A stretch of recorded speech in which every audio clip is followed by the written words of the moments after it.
Welcome back to First Listen, everybody. My name is Tenthile, and I hope you're doing well today. This time, on First Listen, we are checking out the latest album, this 6th album from 3 Days Grace, Outsider. I've been listening to this band since, 2003. Just a long time. And I had fallen off. And now I know why I had fallen off. I do a little bit of research before getting to this album. I had somehow forgot that this band dropped, or whatever, he left.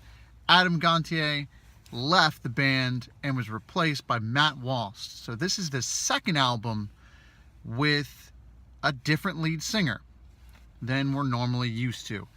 Now, it's been a couple years. They're doing their thing.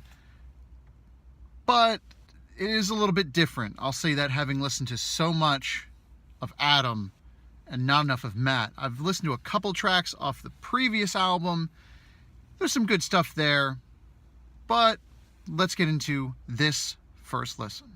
An ominous open and some mixture of I don't know what, with those hushed voices and then the blasting through kind of effect. We have Right, Left, Wrong. A track that feels a little more heavy and tries to get really a little more intimate. But this is 3 Days Grace, so they kind of do all of those things. This track does open enough. I maybe would have selected a different track to open, but, whatever. It opens, it sets the tone for the album, a tone of, for me, what I'm hearing is anger. A lot of anger and some angst, and really wanted to get all of that out there. Interesting. Next we have The Mountain. This track hooked me immediately, right from the first note. I was ready, I was on board. I really like this track. Really, really like it. From the message of to keep pushing forward, just the whole vibe of the track, it comes through really well for me. I'm not sure if this is my favorite track, but it really hits up there. It just hits that right mode for me. It's something with the simple guitar riffs and just how everything flows into another that I was bouncing my head. I was really feeling the vibe. Made for a good track. Then, completely taken down a notch, we have I'm an Outsider. So taken down a notch, definitely on the vocal end. It's a little more melodic than the first two tracks on the album. And there's a little bit more of this showcased later in the release, but this is our first taste of this, not necessarily softer side, because I feel like even his soft side is still kind of rough. It's just a feeling there. This song is a little bit dark, a little bit damaged, and this is our first taste, and it tasted all right. Infrared comes through the shadows and these effects, and the vocals they're okay on this track. What I will say is the guitars feel very varied. Some really sweet riffs in there. I like what was done. Everything kind of comes together in the middle there and does just the coolest thing.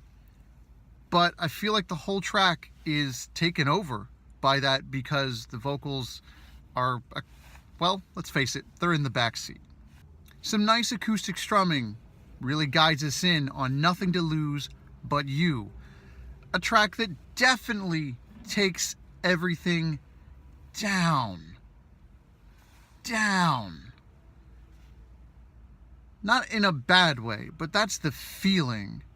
The track is bookended with some heavy guitar and some mellow vocal delivery that really keeps it down. Down in that mode, that gear of just lowness. And it really took me back to some older 3 Days Grace. It really struck that note really well. One minor blemish on the album that we have to talk about here. Me Against You. This track, for me, misses all the marks. It just gets so lost in the beat that I kind of didn't know what was going on in this track. It's not a bad track. There's some good stuff here. The instrumentals are okay. They just don't come through quite as much as the vocal delivery doesn't either. I wish this was a better track. Slow beat, slow guitar, slow vocals, melancholy their way through with Love Me or Leave Me. A track that, well, let's be real, it's honest. And at some point in this track, it really just hits its stride. Whether it's the vocals or the guitars, it really just hits the stride that it was going for the whole time. From the first note to the last note, I feel all the sadness in this track. Man, there's some deep stuff going on in this one. I might have to really, really listen to this one a couple more times. Some nice guitar riffs and some drums open us up here to Strange Days, a track that kind of goes on a journey that finally gets us to some higher points here for Matt Walst. And it's really interesting to kind of hear him hit those high notes, and then there's that anthematic background vibe going on. It's a high point for him on this album. And there are some really good tracks on here. This one I felt like he stood out just a little bit more. Just that little bit. Maybe we need more of that. Next we have Villain I Am Not. This track actually feels the most formulaic, but not in a bad way. It feels formulaic in a 3 Days Grace way, like I've heard this track before kind of vibe. I do like the message. There's a famous quote out there: let people be wrong about you. I kind of really enjoy when people embrace that, and this track really does that. It just really does it so well that there's not much else to say about it. Moving on, we have Chasing the First Time, a track that, well, I thought the last one was formulaic. This one is a little bit too. That out of breath open, that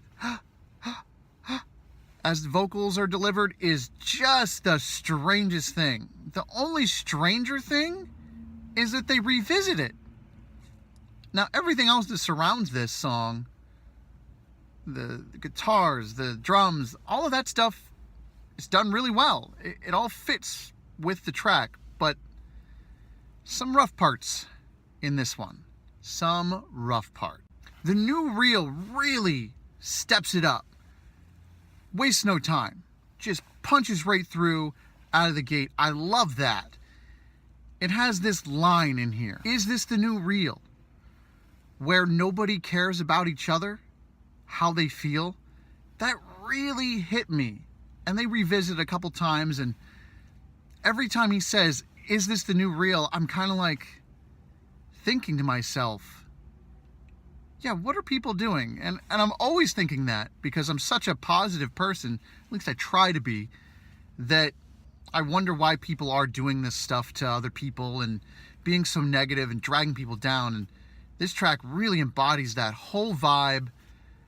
Very awesome track. This album finishes with The Abyss, a track that has some distortion and some weird vibes coming in the beginning. They all build to this moment, to this point, to this vibe and feeling of vulnerability that came through so clear for me. So clear. I really liked what was going on this track. And those screams are really good. And I was thinking that when I heard the first couple, and then that last scream, that final scream, was so awesome. that it just had me. The album had me. I know there's some rough parts on this album, but that moment, coupled in with a couple of others, really had me thinking, this is a good album. This is a good album. Good with a lowercase g, not a capital G. This album is good. It's not great. I wish it was great. It is definitely poppy, and there's some good hardness to the album. I maybe expected a little bit more, but I should have known. I should have had lower expectations. I normally do. Anyway, this album is gonna hit right there between a 7 and an 8 for me. I'll let you guys decide down in the comments of what it really is. It's a decent album. I think if you like 3 Days Grace, if you like what Matt Walsh is doing, you'll like this album. Give it a listen. You won't regret it, probably. That's going to do it for this edition of First Listen. I hope you enjoyed. Thanks for watching, and we'll see you next time.